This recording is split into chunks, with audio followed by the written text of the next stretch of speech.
Assalamualaikum warahmatullahi wabarakatuh teman-teman. Halo, bertemu lagi dengan saya. Jadi ini pukul 7 waktu Taiwan ya teman-teman. Dan saya barusan melaksanakan sholat isya. Karena ini kan sudah memasuki musim dingin. Jadi sholatnya lebih awal teman-teman. Yang biasanya jam 7 itu barusan maghrib. Tapi sekarang jam 7 kurang itu sudah isya. Kebetulan saya harus memberi susu nenek itu pukul 6.45 menit. Jadi saya memberi susu nenek terlebih dahulu, baru saya melaksanakan sholat isya. Karena kan memang waktu sholat isya itu kan lumayan panjang ya teman-teman. Jadi ya jam 7 saya barusan bisa sholat isya. Jadi itu di depan lagi ada orang kampanye teman-teman. Kan bulan 12 itu ada pemilihan gubernur, menteri-menteri gitu ya teman-teman. Jadi ini pada kampanye tim suksesnya seperti itu. Jadi beliau-beliau itu mendatangi di rumah-rumah atau keliling-keliling di komplek, karena kebetulan saya kan di sini seperti di rumah ada gang masuk gitu ya teman-teman. Jadi beliau masuk. Terus biasanya kampanyenya itu diberi masker. Kalau tidak masker itu tisu, kalau tidak tisu itu kipas teman-teman. Gitu. Jadi biasanya kalau saya buang sampah masih ada yang kampanye tim suksesnya, seperti itulah. Tim suksesnya itu memberi masker satu-satu. Alhamdulillah ya teman-teman, kemarin itu saya barusan gajian. Tapi sudah saya kirim, karena kan kebetulan saya kalau transfer uang ke Indonesia itu menggunakan aplikasi, dan kalau lewat aplikasi itu lebih dari jam 6 sampainya baru besok teman-teman. Tapi kalau sebelum jam 6 itu langsung sampai Indonesia. Dan majikan saya kemarin itu memberi saya uang pukul 5:30 sore, jadi saya gerak cepat langsung saya kirim ke Indonesia. Ini saya menyisakan 2.400 NT teman-teman. Tapi ini nanti yang 1.500 itu buat bayar agensi. Jadi saya menyisakan 900 NT.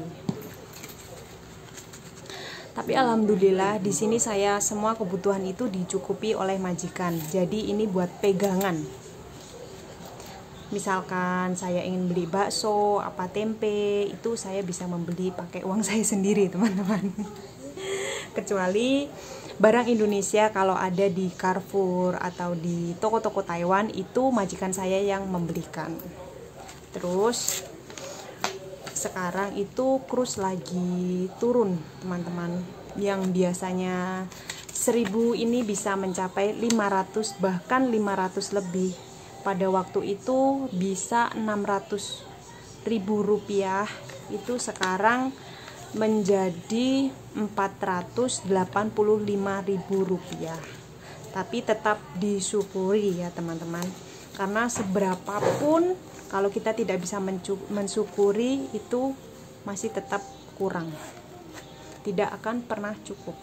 Walaupun bulan Agustus kemarin pemerintah Taiwan sudah menetapkan gaji sektor informal PRT atau pembantu rumah tangga itu naik, tapi ada juga yang belum naik teman-teman. Karena itu tergantung majikan sama agensinya. Jika mereka itu menaikkan, maka gaji kita naik. Tapi kalau tidak ya tetap teman-teman. Tapi alhamdulillah ini gaji saya naik. Terus memang di Taiwan ini gajinya lumayan besar ya teman-teman. Tapi ya namanya kita ikut orang, pasti ada enaknya dan ada tidaknya, ada minusnya, ada plusnya, dan ada baiknya, ada yang tidak baiknya. Menurut saya di sini suka dukanya menjadi PRT, apalagi kita kerjanya di luar negeri ya teman-teman. Untuk bahasa pun kita sudah berbeda. Untuk budayanya, bahkan kesehariannya itu sudah sangat berbeda. Itu yang membuat harus perlu beberapa bulan untuk beradaptasi. Ya walaupun namanya kerja itu di mana saja itu sama teman-teman. Kalau kita tidak bisa beradaptasi ya tidak enak. Terus di Taiwan ini kan kebanyakan itu menjaga lansia ya teman-teman, dan namanya juga orang tua itu penyakitnya banyak, dalam artian bermacam-macam, ada yang pikun, stroke, jantung, ya bermacam-macam. Jadi mereka mempunyai sifat yang tentunya berbeda-beda juga, apalagi yang namanya orang pikun. Jadi kita harus benar-benar sabar.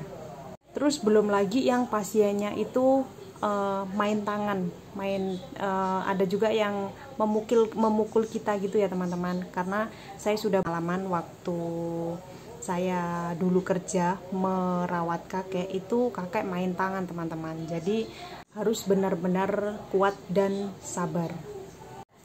Terus selain yang kita rawat, tentu ada majikan yang menggaji kita ya teman-teman. Itu kalau majikannya kurang baik juga kitanya tidak nyaman untuk bekerja, apalagi majikannya yang pelit. Itu jadi misalkan majikan kita pelit, itu kita apa-apa harus beli sendiri. Belum lagi kalau majikannya galak gitu teman-teman. Jadi ya sawang sinawang, yang kita lihat kerjanya enak, gajinya besar, ya belum tentu. Terus di balik gaji yang besar itu pasti ada risiko yang besar. Di balik gaji yang besar itu pasti ada hati yang mencoba untuk kuat. Dan apalagi kerja di luar negeri itu di kontrak ya teman-teman, 3 tahun. Itu kalau majikannya baik kita boleh cuti ke Indonesia, tapi kalau kurang baik ya tidak boleh cuti gitu teman-teman. Apalagi kemarin kan COVID itu, jadi kita tidak boleh cuti ya. Memang tidak diperbolehkan untuk cuti, tapi sekarang alhamdulillah sudah boleh cuti teman-teman. Jadi menurut saya kesimpulannya itu kerja di mana saja sama teman-teman. Yang penting majikannya baik, tidak pelit, tidak perhitungan, itu sudah syukur alhamdulillah sekali teman-teman. Terus majikan bisa menghargai kita. Terus pasiennya tidak rewel, sangat baik. Itu juga membuat kita betah di Taiwan teman-teman. Istilahnya bahasanya kita kerja nyaman itu kalau istirahat cukup, makan kenyang, terus majikan baik, yang dirawat itu tidak mengesalkan, tidak galak, tidak jahat lah terhadap kita, dan selalu menghargai kita. Itu alhamdulillah sekali, bersyukur, sangat bersyukur. Karena kemarin ada beberapa teman online yang bertanya atau suruh menjelaskan bagaimana sih bekerja di luar negeri, keluh kesahnya, suka dukanya, dan min plusnya. Seperti itu teman-teman, dan di sini tadi saya menjawab semuanya ya teman-teman. Terus ada yang bertanya, saya di sini berapa tahun? Saya di sini 5 tahun teman-teman, dan itu saya belum pernah pulang ke Indonesia sama sekali. Untuk teman-temanku semua dimanapun berada, semoga selalu diberikan kesehatan, selalu dalam lindungan Allah Subhanahu wa Ta'ala, dilancarkan rezekinya dan dimudahkan segala urusannya. Untuk teman-temanku, sahabatku yang bekerja di luar negeri seperti saya, kalian hebat, kalian pasti bisa melewati semuanya.